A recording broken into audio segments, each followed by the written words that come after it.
Je vais te détruire. Loana, le terrible SMS que lui aurait envoyé Sophie avant sa mort.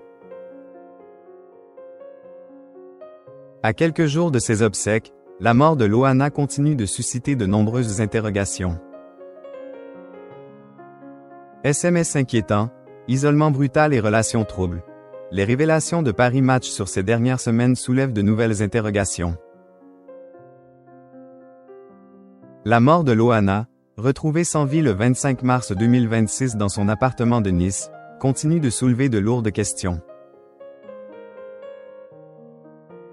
Alors que ses obsèques doivent se tenir ce 10 avril à Nice, de nouveaux éléments troublants ont été révélés par Paris Match, jetant une lumière crue sur les dernières semaines de l'ancienne candidate de Love Story.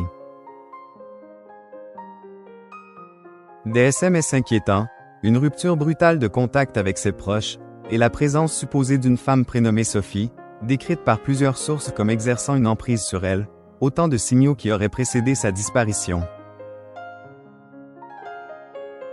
Si les premières conclusions médico-légales écartent à ce stade l'intervention directe d'un tiers dans son décès, les circonstances entourant ces derniers mois continuent d'interroger enquêteurs et proches. Tout commence le 12 décembre 2025. Ce soir-là, Loana envoie un SMS à un proche dans lequel elle évoque des événements qu'elle n'arrive pas à s'expliquer. Des choses étranges se sont passées en mon absence dans mon appartement, ça fait peur, écrit-elle, joignant à son message la photo d'un câble sectionné. Elle se dit alors terrorisée. Selon Paris Match, il s'agit de l'un de ses derniers échanges avec son entourage. Ce même soir, cet ami se rend sur place et découvre la présence d'une femme prénommée Sophie, que plusieurs sources décrivent comme entretenant une relation toxique avec Loana, marquée par une forme d'emprise. Selon son témoignage, un sachet contenant une importante quantité de pilules d'ecstasy aurait été retrouvé sur place, apporté par cette femme, qui serait également en possession d'un double des clés de l'appartement. Dès le lendemain, 13 décembre, Loana devient difficile à joindre.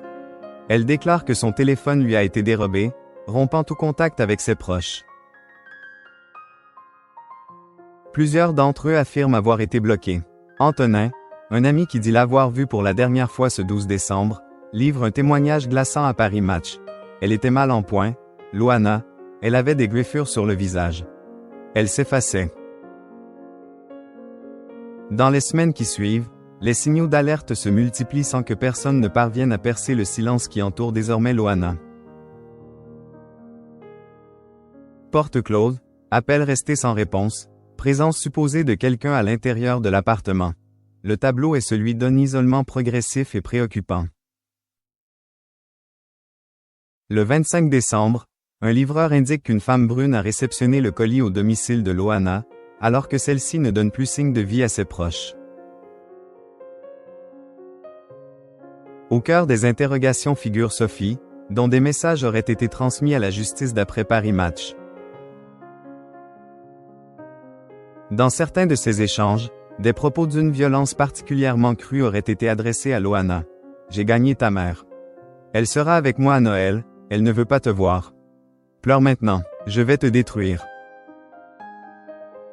Des mots qui décrivent, selon les sources citées par Paris Match, un climat de harcèlement et d'intimidations dans lequel vivait l'ancienne figure de la télé-réalité française durant ces dernières semaines.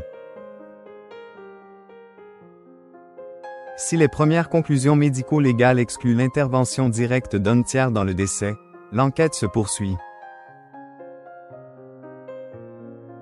Les autorités cherchent désormais à établir dans quelle mesure l'entourage de Loana aurait pu contribuer à la dégradation de son état de santé.